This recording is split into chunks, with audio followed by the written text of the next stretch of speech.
Olá, bom dia! Oi pessoal, bom dia! Estudante de 18 anos morre depois de jogar uma partida de futebol. Matheus Coelho sofreu morte súbita. Ele era filho único. Muito emocionado, o pai do jovem diz que ele passou por exames que não mostraram problemas de saúde. O que teria acontecido com o estudante? O TN ouviu um médico cardiologista. Morte dentro do Hospital das Clínicas em Vitória. O vidraceiro entrou no UCAM alterado, quebrou uma porta, teria enfrentado seguranças e pulado de uma janela. Caiu e não resistiu. A família do vidraceiro não acredita nessa versão. Reforço no Complexo da Penha em Vitória. A Força Tática da Polícia vai ficar 24 horas na região. Uma medida para acabar com o poder de bandidos que exibem armas pesadas no meio da rua. 12 de outubro, dia da padroeira do Brasil. Fiéis rendem homenagens a Nossa Senhora Aparecida. Hoje cedo, muita gente participou da missa celebrada às margens da BR-101, o trecho onde há uma imagem da santa. Hoje também é dia das crianças e os amiguinhos do TN foram para a cozinha. Vai sair uma diquinha do chefe divertida: pirulito de chocolate com biscoito e cobertura especial. A receita, sim, faz adulto virar criança até lamber os dedos. Se liga no TN, nós voltamos já já.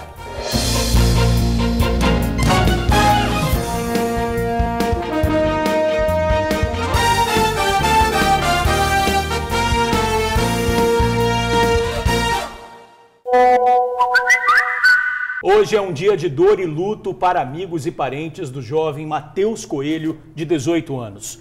O adolescente morreu depois de passar mal durante uma partida de futebol dentro da escola em Porto de Santana, Cariacica. Matheus tinha acabado de sair da aula e foi jogar bola com amigos. Se sentiu mal, foi amparado por professores e em seguida desmaiou. O SAMU foi chamado e por mais de 1 hora tentou salvar o jovem. Infelizmente, Matheus não resistiu. A vida interrompida de forma súbita e até o momento sem explicação. Aos 18 anos, Matheus Pereira Coelho estava se preparando para o Enem. Garoto estudioso, ele havia passado pela semana de provas nesta escola particular de Cariacica, na Grande Vitória. Mas nessa quinta-feira, após uma partida de futebol na quadra da instituição, ele começou a passar mal e desmaiou. Ele estava jogando bola, tocou o sinal, ele pegou, foi tomar água. Aí tomou água e passou mal. Caiu lá, mas eles correram lá, acudiram ele. Ele estava consciente ainda, conversando com a pedagoga.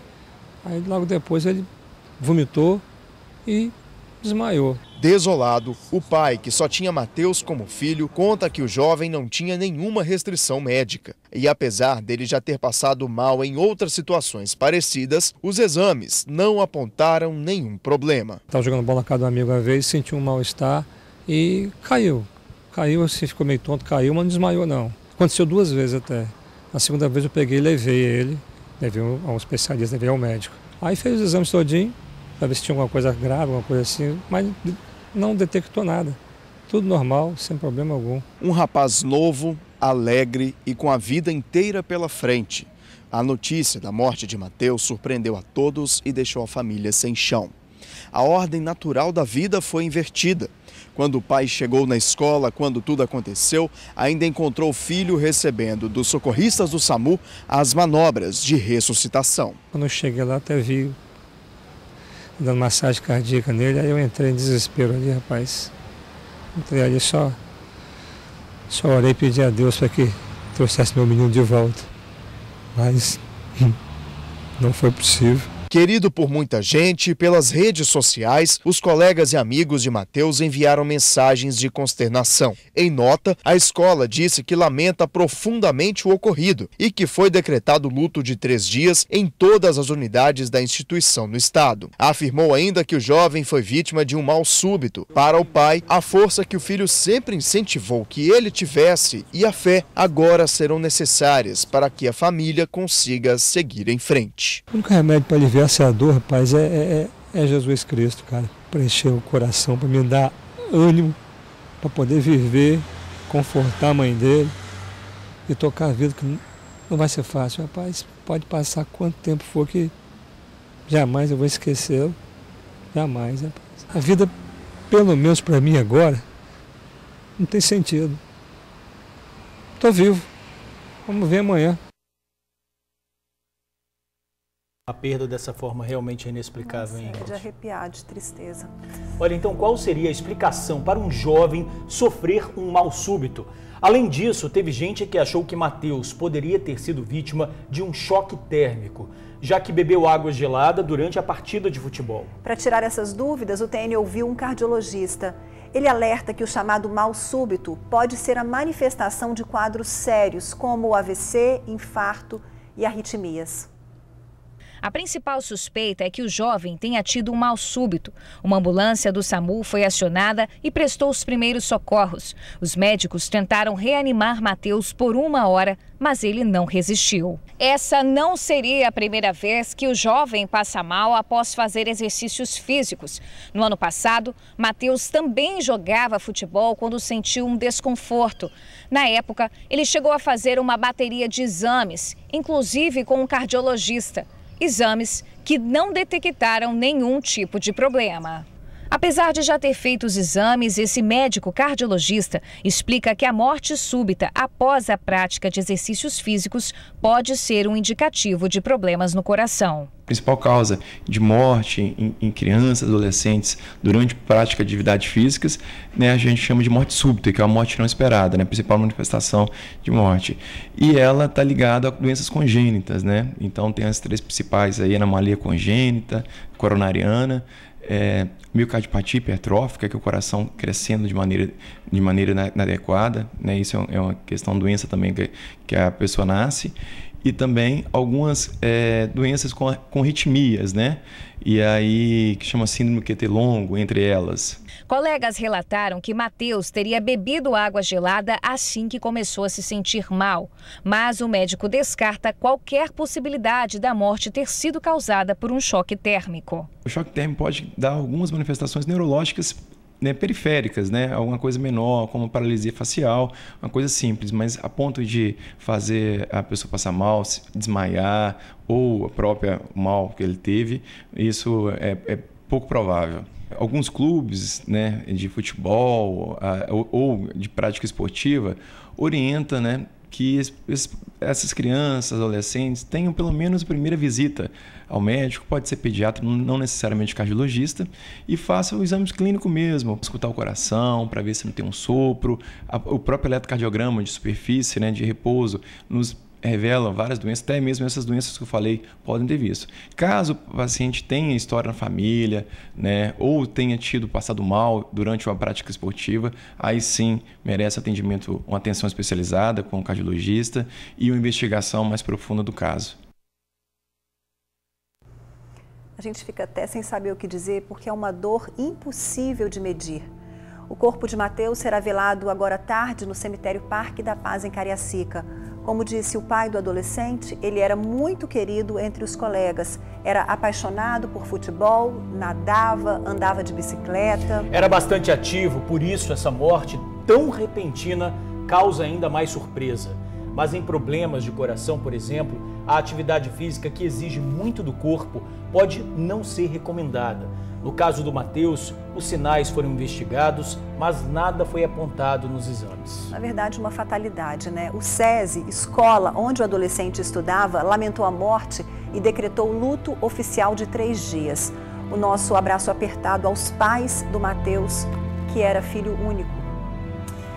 Vidraceiro morre depois de invadir o Hospital das Clínicas em Vitória. Teve quebra-quebra e confusão. A vítima teria batido a cabeça no chão e morrido. Pois é, mas a família contesta essa versão. O vidraceiro tomava remédios controlados e pode ter ido ao local pedir socorro. Tudo aconteceu durante a madrugada dentro do Hospital das Clínicas em Vitória, onde a vítima teria chegado transtornada. De acordo com os vigilantes, a fala do vidraceiro Emerson Antônio Reis, de 43 anos, não fazia sentido algum. Ele teria se escondido atrás de uma moita e ameaçado tomar a arma de um dos vigilantes. A irmã da vítima, que prefere não ser identificada, conta que antes de procurar ajuda no hospital, ele estava bebendo no bar dela. Ele estava no meu comércio bebendo com a sobrinha e uns amigos. Na faixa de 3h30 da manhã ele saiu. Agora pela manhã, às 5 horas da manhã, lá do hospital, ligaram do Hospital das Clínicas falando que era para levar um documento. Ligaram para a esposa dele. para levar um documento. E a gente não sabe até agora o que aconteceu, porque ele estava sem camisa, ele não estava armado, ele não estava nada. Ainda dentro do hospital, o vidraceiro teria invadido um dos consultórios de dermatologia, onde a situação ficou desse jeito. Ele teria entrado e saído por essa basculante e caído de cabeça nesse banco. Os próprios vigilantes prestaram socorro à vítima. Desde muito cedo, familiares de Emerson chegaram aqui na divisão de homicídios em Vitória em busca de respostas para a morte dele. A família não acredita na versão dos vigilantes e suspeita que o vidraceiro possa ter sido espancado. O tio da vítima gravou com a nossa equipe sobre a suspeita da família e pediu agilidade nas investigações. Tem que ser investigado pela polícia e ouvir esses guardas, porque o que estão falando ali não está batendo de jeito nenhum. Ele passou mal, ele queria socorro. Ele não é bandido, ele é trabalhador, uma pessoa muito boa, muito querido no Tereré, bairro da Penha. É trabalhador, tem vidraçaria, 4 filhos, família boa, não tem nada errado. Ele tinha problema de pressão alta, há um pouco de tempo já ele tinha pressão alta e ele tomava medicamento controlado. Talvez ele deve ter ido lá pedir ajuda, socorro, e alguém não prestou socorro achando que ele ia roubar, fazer alguma coisa. Olha, essa é a terceira ocorrência gravíssima no Hospital das Clínicas. Pois é, quem tem os detalhes ao vivo é o repórter Luciano Rossetti. Vamos ver o que aconteceu nisso, né, Ingrid? Olá, Jorge. Olá, Ingrid, amigo do TN. A gente acabou de acompanhar na reportagem da Carol toda a confusão que aconteceu no Hospital das Clínicas nessa madrugada. Confusão essa que acabou acarretando na morte do vidraceiro Emerson Antônio Reis, de 43 anos. Esse caso está sendo investigado pelo Departamento de Homicídios e Proteção à Pessoa daqui de Vitória e a polícia deve solicitar ao Hospital das Clínicas as imagens do circuito de vídeo monitoramento. Isso porque, como a gente viu na reportagem da Carol, a família não acredita na versão apresentada pelos vigilantes, e sim de que Emerson teria sido espancado. Por isso, a polícia deve solicitar ao hospital as imagens do circuito de vídeo monitoramento. O Hospital das Clínicas enviou uma nota também, informando que está ciente de tudo o que aconteceu e que depois da confusão, o hospital voltou a operar normalmente. Só lembrando que Emerson era uma pessoa muito querida, né, entre familiares e amigos. Ele era conhecido também por organizar aquelas corridas de carrinho de rolimã que acontecem, né, no bairro da Penha, em Vitória. Ele deixa uma esposa e 4 filhos. Agora o que nos resta, né, Jorge e Ingrid, é acompanhar o resultado dessas investigações. Volto com vocês. Mas é, realmente, obrigado, Luciano. É uma história que precisa ser realmente apurada, né, Ingrid? Muito estranho isso daí. Olha, depois do desfile afrontoso de bandidos exibindo armas pesadas no meio da rua, no complexo da Penha em Vitória, tem policiamento reforçado na região. A partir de agora, a Força Tática fica 24 horas ocupando espaços onde os traficantes espalhavam terror. A movimentação da polícia contou com pelo menos 70 militares distribuídos em pontos estratégicos. Segundo o comandante do 1º Batalhão, responsável pelo policiamento na capital, a ação conta com apoio do Batalhão de Trânsito e da Companhia de Missões Especiais. O Batalhão de Trânsito é composto de policiais militares. Olá, Jorge. Então, Olá, nesse Ingrid, momento agora, eles também ampliam para essa busca, né, da drogas, armas, verificam toda a parte de veicular, documentação, a sua regularidade. O Batalhão de Trânsito nos ajuda nessa concepção. Acoplado a isso, esse apoio, né, dos colegas aqui do Comando de Polícia Ostensivo Especializado. Todo esse aparato foi montado depois que essas cenas foram flagradas por câmeras da Prefeitura de Vitória. Em plena luz do dia, bandidos desfilavam armados, com equipamentos de uso restrito pelas forças de segurança, bem no meio da praça do bairro São Benedito, no Complexo da Penha. E no meio disso tudo, a população era obrigada a conviver com o medo e a insegurança. Além desse ponto, aqui na rua Engenheiro Rubens Blay, um dos principais acessos ao Complexo da Penha, a polícia trabalha em outros 3 locais. A ideia, claro, além de trazer segurança aos moradores, é tentar coibir pessoas mal intencionadas, como as que apareceram no vídeo que circulou essa semana, tenham acesso ao bairro. A ideia é sempre dar mais segurança para a comunidade. Os efeitos colaterais, ou seja, diminuição de tráfico de drogas, é sempre salutar buscar, né? Mas a ideia principal que a Polícia Militar quer transmitir é a segurança ao cidadão. Agora, uma equipe da Força Tática fica 24 horas na praça onde as cenas foram registradas. Além disso, o pelotão de patrulhamento em áreas elevadas deve intensificar a atuação na região do Morro São Benedito. Nós estamos constantemente presentes aqui. O que está acontecendo é um reforço do policiamento na localidade. Pois é, paz e tranquilidade para seguir a vida. Tudo o que os moradores precisam e merecem. Pois é, que essa ocupação não tenha data para acabar. Que tenha fim realmente é esse poder paralelo que desafia a polícia e afronta cada dia a sociedade. A gente faz agora um alerta para os idosos. Bandidos estão agindo perto de bancos. Eles se aproveitam da ingenuidade de vovôs e vovós para aplicar golpes.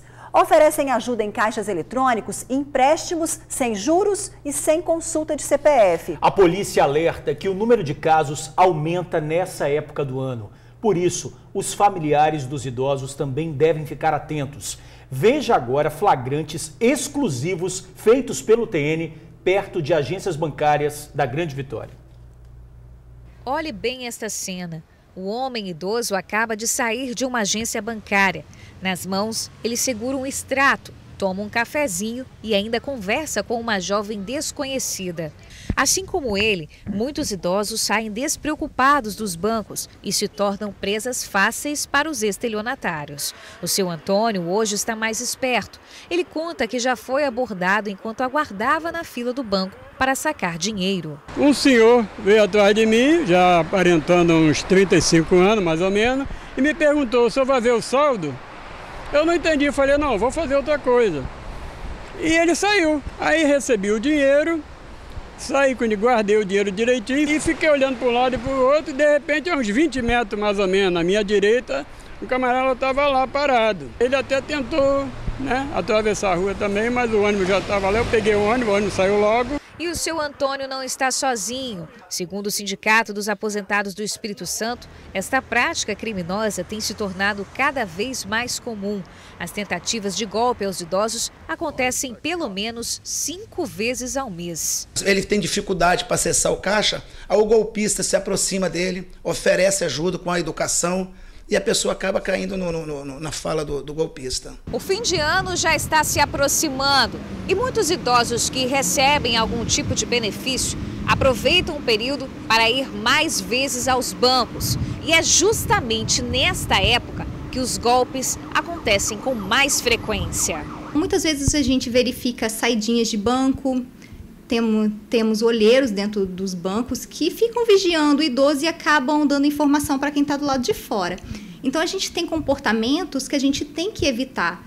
Por exemplo, sacar uma grande quantidade de valores, evitar sacar dinheiro em dia de pagamento, que são quando eles estão mais propensos a irem no banco já cometer crime. Tentar ir acompanhado, não contar dinheiro de forma nenhuma. Se precisar contar valores, solicite ao gerente um espaço reservado. E muito cuidado ao sair do banco, verificou qualquer movimentação estranha, informa um funcionário ou então já chame a polícia. Nesta outra situação, a senhora acaba de sair da agência bancária e é abordada por um homem que entrega panfletos. No início ela até desconfia, mas depois inicia uma conversa e chega a abrir a bolsa para mostrar um papel. Segundo a polícia, esse tipo de abordagem é muito comum em tentativas de golpe. Estelionatários chegam a usar roupas de empresas financeiras para enganar as vítimas. Essas pessoas que entregam panfletos são aquelas que tentam aplicar o golpe do empréstimo fácil. Normalmente utilizam o nome de empresas conhecidas e às vezes ficam até nos arredores dessas empresas. Então desconfie, não existe empréstimo fácil sem juros, sem consulta ao SPC, sem você precisar fazer um contrato real, apenas por telefone, sem encaminhar nenhuma documentação e pior, solicitando um pagamento de entrada. Isso não existe, isso é golpe, realmente tem que desconfiar. O alerta fica também para toda a família. Você que tem um familiar idoso, oriente sempre, oriente a qualquer pessoa que o aborde, que ele desconfie, que ele peça ajuda a policiais, a pessoas, funcionários de banco. e que assim ele não vai estar caindo no golpe. Muito importantes as orientações, né, Ingrid? São dicas super importantes que valem para todos nós, mas principalmente para os idosos que realmente são mais ingênuos, né? Sempre. Pois é, que às vezes quer até dar uma atenção e acaba depois caindo no golpe. A polícia também orienta que o idoso precisa tomar outros cuidados, como não fornecer senhas e cartões bancários a desconhecidos. Nunca aceitar oferta de produtos que não tenha pedido. E sempre que possível, evitar fazer movimentação bancária sozinho. Como disse a delegada, peça ajuda de um parente ou de funcionários do banco.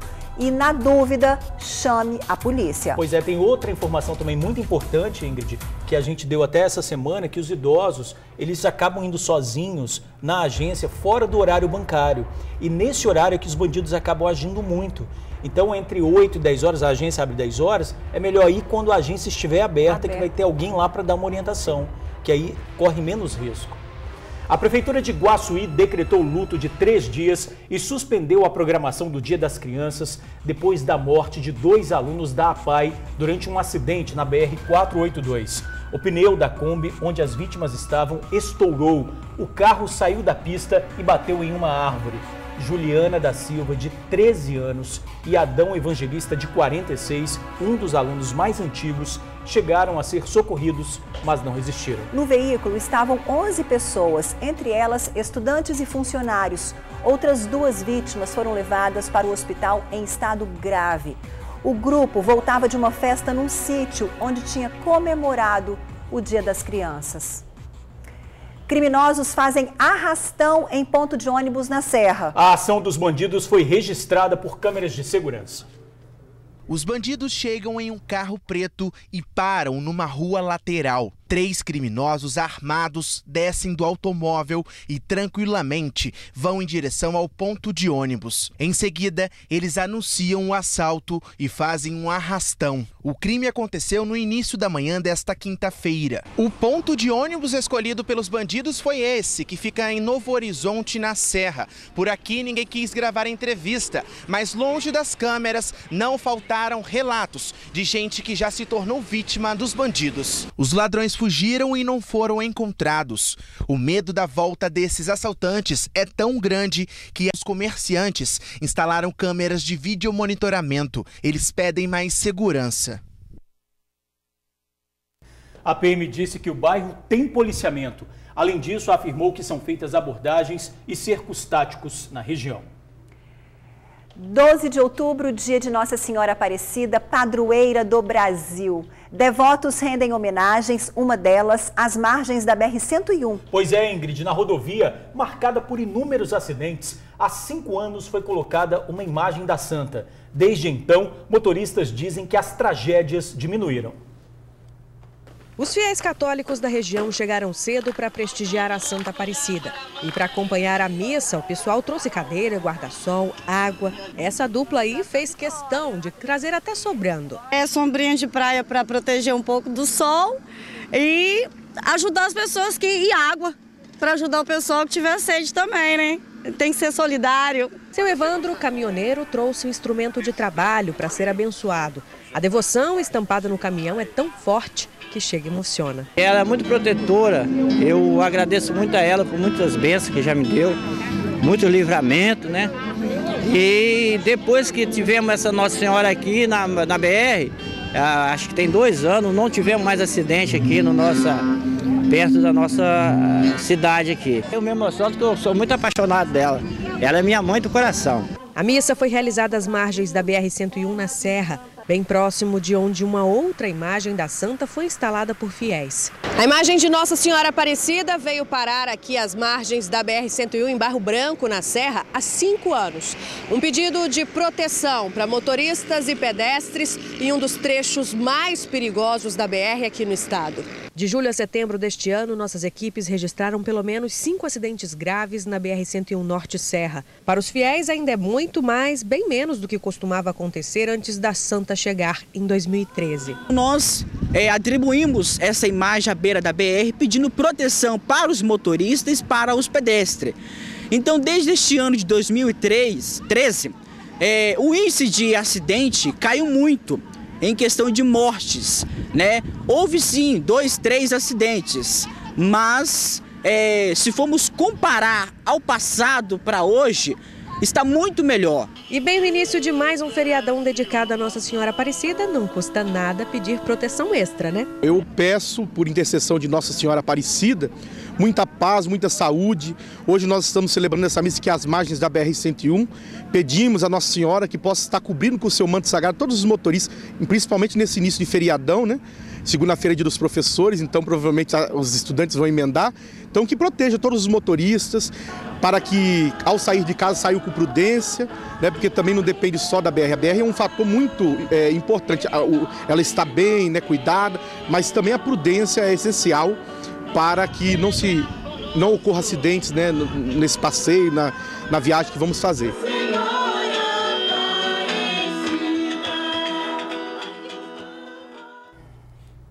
Amém, Padre Evandro. Que Nossa Senhora nos abençoe, proteja e cuide do nosso Brasil.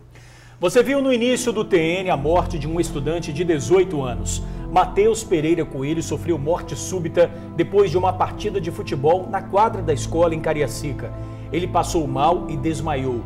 O socorro chegou, mas Matheus morreu antes de dar entrada no hospital. Nós conversamos com o pai do estudante. Matheus era filho único. Fez exames recentes que não mostraram nenhum problema de saúde. Tristeza sem fim. Matheus se preparava para as provas do Enem. Muito querido pelos amigos, ele recebeu homenagens emocionantes nas redes sociais. E como é difícil suportar a perda de um filho, e de uma forma tão repentina. Matheus era um jovem que tinha uma vida normal. Reveja um trecho da entrevista do pai do estudante. Além de ser meu filho, é muito meu amigo. Saímos juntos, brincávamos, muito brincalhão com a mãe, comigo. Muito conhecido na cidade, entendeu? Muito amigo mesmo. Aquilo ali pra mim era... Parte da minha vida foi embora. É difícil, rapaz. Tem uma receita para dizer o que eu vou fazer. A gente vê acontecer com as outras pessoas, rapaz, você não imagina, nunca vai acontecer com você, entendeu?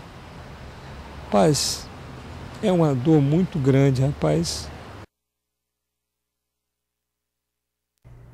Ai, que dor desse pai. O que teria acontecido com o jovem de apenas 18 anos? O TN ouviu o médico cardiologista. Ele esclarece o que pode ter acontecido com o estudante Matheus. Reveja. Principal causa de morte em crianças, adolescentes, durante a prática de atividades físicas, né, a gente chama de morte súbita, que é uma morte não esperada, né, principal manifestação de morte. E ela está ligada a doenças congênitas, né? Então tem as 3 principais aí, anomalia congênita, coronariana, miocardiopatia hipertrófica, que é o coração crescendo de maneira inadequada, né? Isso é uma questão, doença também que a pessoa nasce. E também algumas doenças com arritmias, né? E aí, que chama síndrome QT longo, entre elas. Alguns clubes, né, de futebol ou de prática esportiva orientam, né, que essas crianças, adolescentes, tenham pelo menos a primeira visita ao médico, pode ser pediatra, não necessariamente cardiologista, e faça o exame clínico mesmo, escutar o coração para ver se não tem um sopro. O próprio eletrocardiograma de superfície, né, de repouso, nos revela várias doenças, até mesmo essas doenças que eu falei podem ter visto. Caso o paciente tenha história na família, né, ou tenha tido passado mal durante uma prática esportiva, aí sim merece atendimento, uma atenção especializada com o cardiologista e uma investigação mais profunda do caso. É lamentável porque o próprio pai do Matheus já tinha falado que ele já tinha sofrido, já tinha desmaiado outras 2 vezes. Eles chegaram a investigar, mas nada foi detectado. Pois é, uma fatalidade mesmo. A gente fica sem palavras, muito triste mesmo.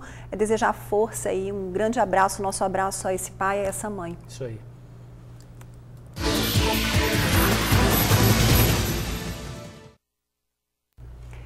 Bom, pessoal, é feriado, dia ideal para você preparar aquele currículo e garantir sua vaga de emprego. São chances para analista de RH, assistente de faturamento, eletricista industrial, gerente financeiro, conferente, vendedor, comprador, gerente de produção e assistente de compras. Cadastro no site rhopen.com.br. Pois é, hoje é dia das crianças e com elas é que o Danilo, o chefe Danilo, vai arrasar na cozinha. João e a Isa aprontaram, hein, Ingrid? E como aprontaram? E tudo bem que a receita é infantil, mas qualquer adulto vai amar. Eu, para falar a verdade, já babo só de falar. Vamos de pirulito de chocolate com biscoito na dica do chefe.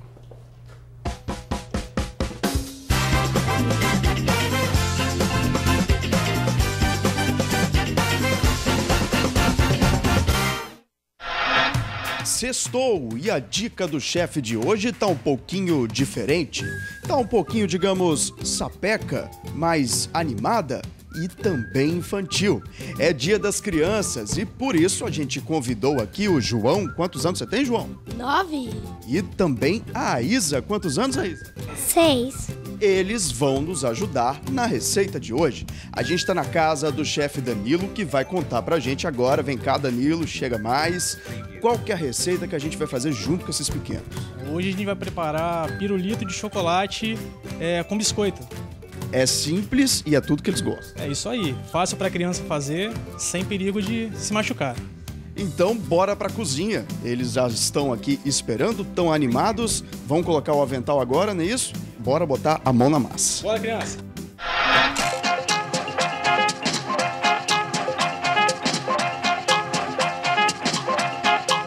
Lápis e caneta na mão? Então anote aí, meu irmão. Primeiro, separe os biscoitos Maria e de maisena. As formas diferentes deles vão deixar a receita ainda mais bacana. E para fazer o recheio do nosso alfajor especial, você vai precisar de uma lata de leite condensado, 3 colheres de sopa de chocolate em pó e 1 colher de chá de manteiga. O chefe Danilo explica como fazer essa primeira parte da receita, o brigadeiro. Primeiro a gente vai fazer o brigadeiro e com isso precisa da ajuda de um adulto, né? Para a criança não se machucar, não se queimar.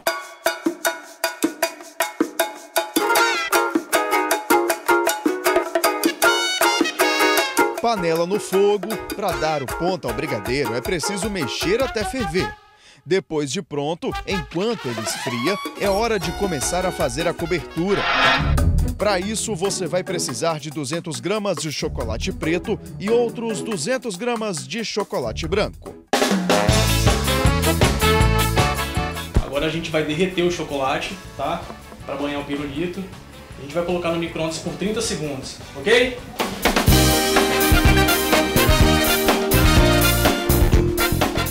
Hora de começar a montagem. Para isso, você vai precisar também de alguns palitos de picolé.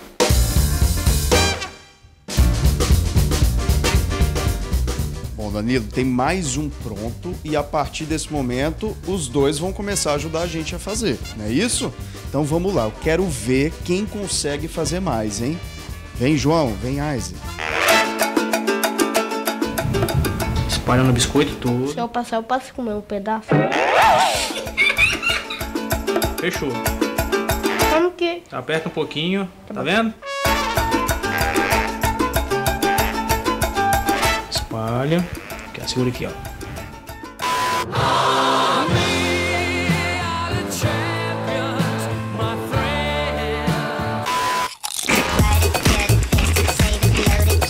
Receita para crianças feita por crianças. A montagem segue com a cobertura dos pirulitos. Com o chocolate derretido, você deve cobri-los com cuidado. E agora, para terminar, é só decorar os alfajores e levá-los para a geladeira por cerca de 10 minutos até a cobertura esfriar.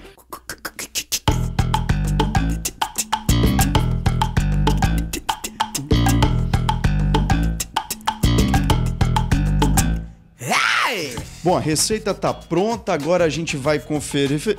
Uai, Danilo, você tá comendo o último? Tô comendo. Mas cadê os outros? Coloquei na mesa, não comeu? Danilo do céu, você levou pra mesa e os meninos já estão lá. Ih, rapaz, vamos lá então. Vamos conferir, vai acabar tudo. Danilo, vamos lá. Gente, olha só, vocês já estão acabando com tudo. Mas eu vou ter que perguntar, tá gostoso? Pra caramba. E aí, tá bom? É mais gostoso um branco. Você preferiu o branco? É por causa desse negócio que tá dentro que eu não sei. E em casa agora, dá pra fazer? Vai botar sua mãe pra te ajudar? Não, eu vou fazer sozinho mesmo. Fazer sozinho? Já tá bom assim? Eu já fiz pudim, então quase pegou fogo em mim. Então tá bom. É assim, vocês estão comendo, trouxeram tudo aqui pra mesa. Eu não queria dizer não, mas apesar de ser dia das crianças, eles vão ficar sem doce. Tchau, gente. Bom almoço e boa sobremesa.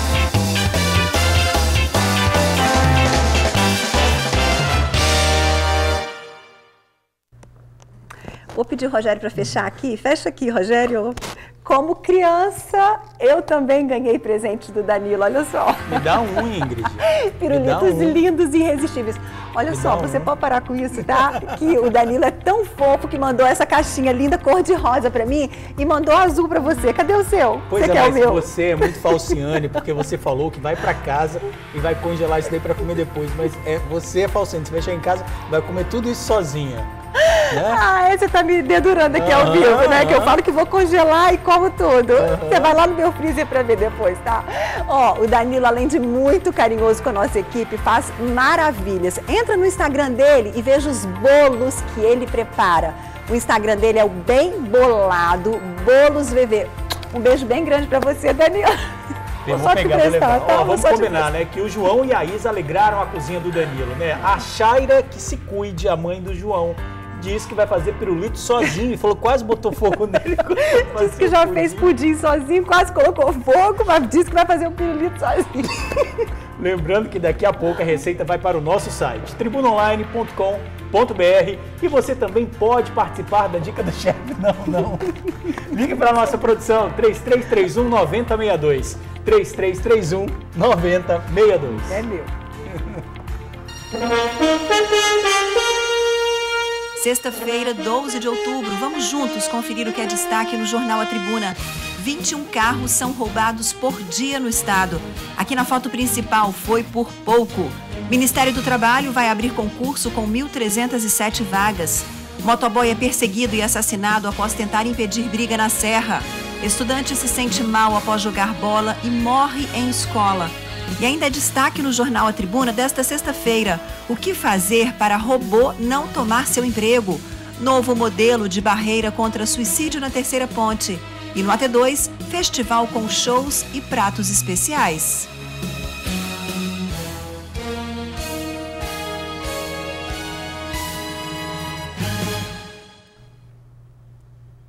A polícia investiga a morte do vidraceiro que morreu depois de invadir o Hospital das Clínicas em Vitória. De madrugada, Emerson Antônio Reis, de 43 anos, teria chegado ao local transtornado, dizendo que estava sendo perseguido. Lá dentro, ele foi até os consultórios de dermatologia e promoveu um quebra-quebra. Teria morrido depois de cair e bater a cabeça em um banco. Os vigilantes prestaram socorro à vítima. A direção do hospital disse que aguarda a investigação da polícia, que por enquanto não dá detalhes para não atrapalhar a apuração. E já o TN te mostra o novo modelo de barreira de proteção para evitar suicídio na Terceira Ponte. Agora, meio-dia 26, a gente já volta. O Estado avalia um novo modelo de barreira de proteção para evitar suicídio na Terceira Ponte. A estrutura preserva a vista do Convento da Penha e da Baía de Vitória. A proposta foi apresentada por um escritório de arquitetura da capital. A ideia foi inspirada no modelo dos Estados Unidos. É a segunda proposta estudada pelo governo. A agência de regulação também já tinha apresentado uma ideia. Em menos de 8 anos, pelo menos 500 pessoas já tentaram pular da Terceira Ponte. Estes 3 jovens são arquitetos. O escritório deles fica neste prédio bem ao lado da Terceira Ponte. Então, tudo quanto é problema relacionado à ponte, eles acompanham bem de perto.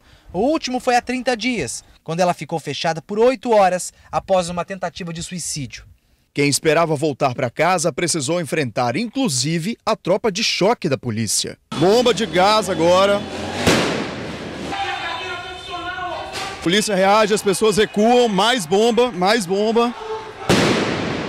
No mês passado, A Agência de Regulação de Serviços Públicos apresentou uma possível solução para o problema: a instalação de grades com mais de 2 metros de altura, com pontas de metal no topo para inibir as tentativas de suicídio.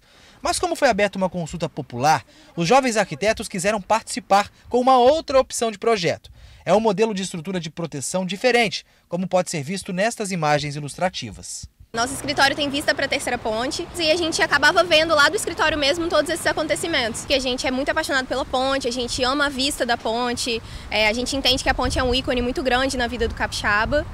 Então foi há mais ou menos umas 2 semanas, um mês, que a gente começou a projetar e entregou na agência reguladora o projeto. Na prática, trata-se da acoplagem de uma estrutura metálica rebaixada nas laterais. Se a pessoa pular, ela vai ficar presa numa espécie de corredor, até ser resgatada. A gente criou uma estrutura metálica rebaixada que impossibilita a queda livre. Então, qualquer tipo de acidente ou qualquer tipo de ato, já que a ponte também é usada para manifestações e também para eventos esportivos, a pessoa iria não cair em queda livre, mas cair dentro dessa estrutura metálica, onde ela poderia ser resgatada, e isso também não iria atrapalhar o trânsito. Do ano 2000 até agora foram quase 500 tentativas de suicídio. Em 2018, foram 48 ocorrências. 3 pessoas morreram. Números que mostram a gravidade do problema, que é sim de saúde pública. E foi a empatia para com essa realidade que motivou os arquitetos. A gente mora aqui, a gente ama esse lugar e estar aqui vivendo esse tema, que é um tema tão sensível e tão relevante também, fez com que a gente pudesse partir do princípio que era nosso dever também dar a nossa contribuição para esse tema. O projeto apresentado pelos jovens arquitetos ainda precisa ser trabalhado, amadurecido. E isso vai acontecer nos próximos 30 dias. Só depois vamos ter informações sobre valores e as possíveis datas de conclusão da obra. A gente está fazendo isso de forma voluntária, a gente ama a cidade de Vitória, a cidade de Vila Velha, e a gente acredita que a Terceira Ponte precisa e vai ser uma solução que é muito mais sensível ao público e todos os cidadãos de Vitória. O projeto será encaminhado para o DR na próxima segunda-feira. A decisão sobre o modelo que será adotado deve ser divulgada até o final de novembro.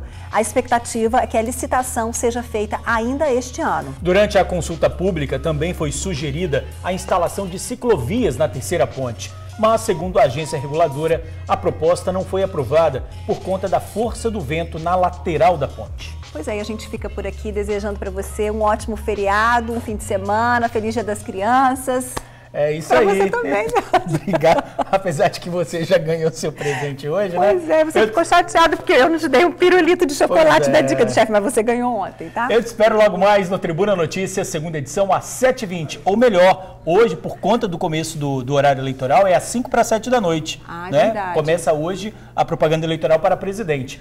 E agora tem ela, Débora Moraes e o Ronda Geral. Débora, conta o que você achou do visual de George Beach. Fala aí, amiga.